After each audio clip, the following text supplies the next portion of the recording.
The life I lived. My name is James. I am an old man now. I live in a small, quiet house. I sit by the window every evening.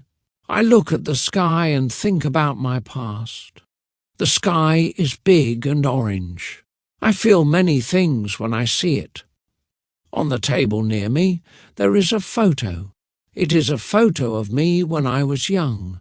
I had big dreams. I wanted to be a doctor. I loved books. I studied every day. I wanted to help people and make life better, but life did not go as I planned.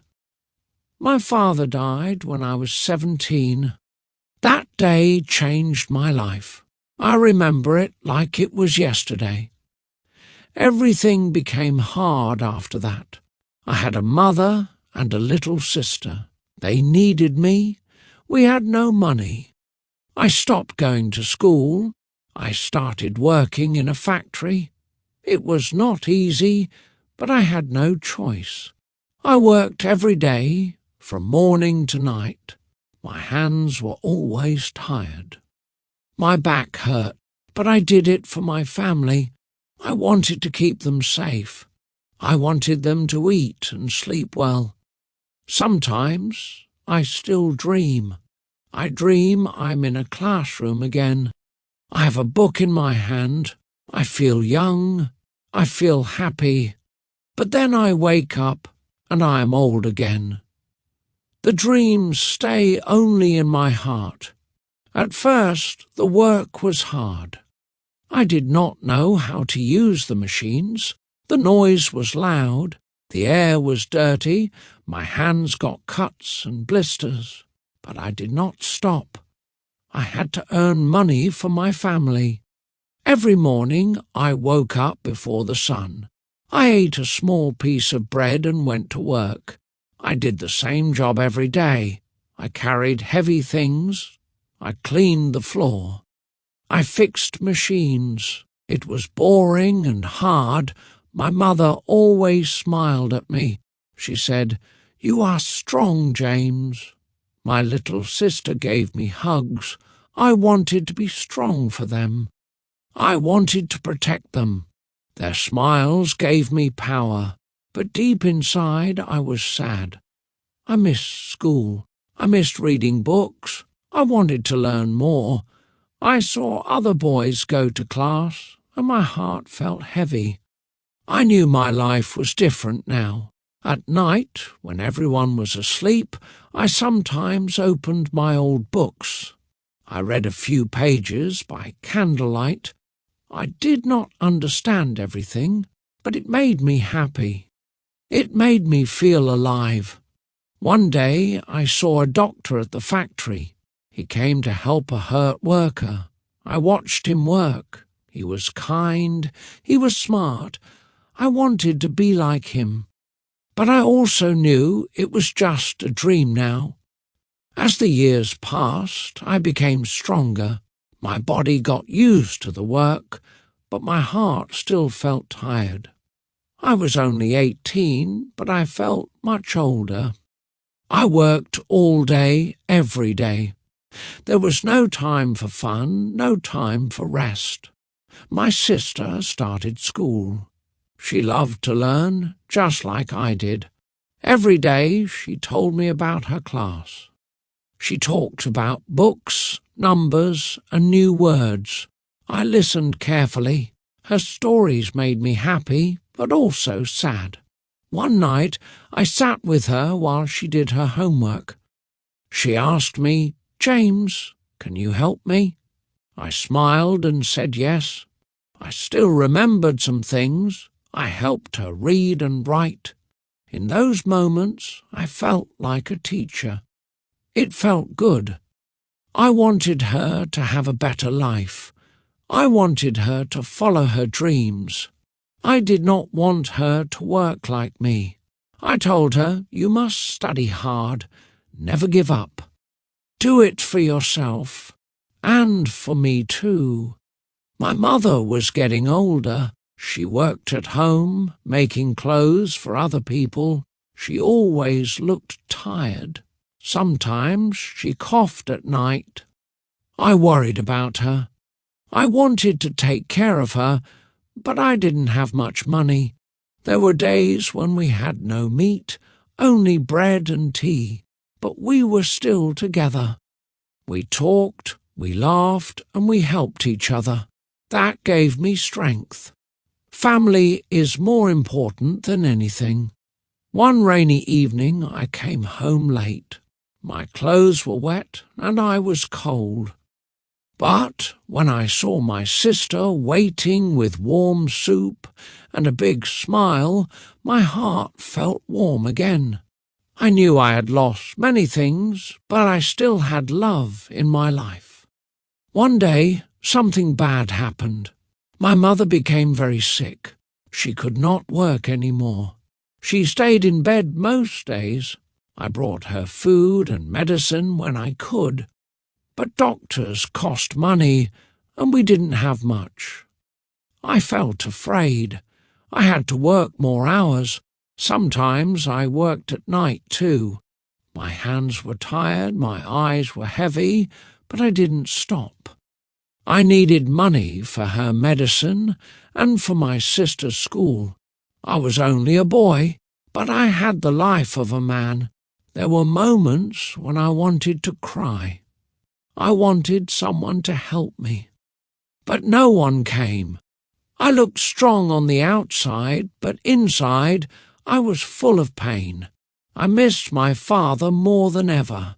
I wished he was there to guide me. One morning I saw my sister crying. She said, "I don't want you to be sad any more." I hugged her and smiled. "I am not sad," I said. "I'm just tired, but I will be okay." I lied to make her feel better. But my heart was heavy. At night, I talked to my mother. I told her stories just like when I was little. She smiled and held my hand. Her hands were cold. I knew she was getting weaker. I didn't want to lose her too. I prayed every night. I didn't know who was listening, but I still prayed. I prayed for my mother's health. I prayed for strength. I prayed for peace in my heart. I didn't ask for a big life. I only wanted a simple, happy one. My dreams of becoming a doctor felt far away now. Like a bird flying in the sky, too high for me to reach. But I still remembered them. I kept them safe in a small, quiet place inside my heart. One cold winter morning, I came home from work and found the house very quiet. My sister was sitting alone. Her eyes were red. She looked at me and said, "Mother is not waking up." I ran to the bed. My mother was still. She looked peaceful, but she was gone. I sat beside her for a long time. I did not cry at first. I just felt empty. My world became quiet. She was the one who always smiled, even when life was hard. And now she was not there any more. I felt lost. My sister held my hand. She was only 12, and now she had no mother. I had to stay strong for her. I wanted to cry like a child, but I had to act like a man. I said, "We will be okay. I promise." We had a small funeral. Only a few neighbours came. It was snowing that day. The cold wind touched my face, but I didn't feel it. My heart was colder than the snow. I looked at the ground and whispered, "Thank you, Mom, for everything." After that, life became even harder. I now had to take care of everything: money, food, school, cleaning. I worked more hours. I slept less. But I never stopped helping my sister.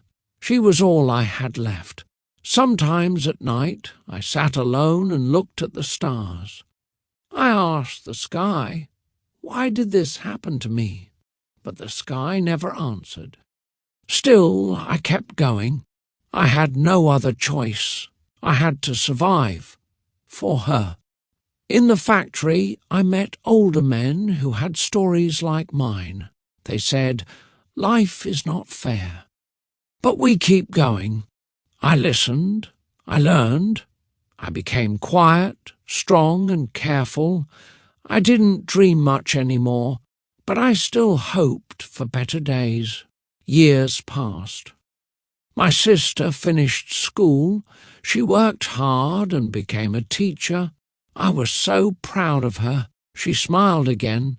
She had a job, a small house, and a good heart.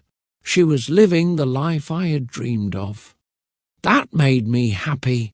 I never went back to school. I stayed in the factory for many years. My hair turned grey, my hands stayed rough, but I had peace in my heart. I did what I had to do.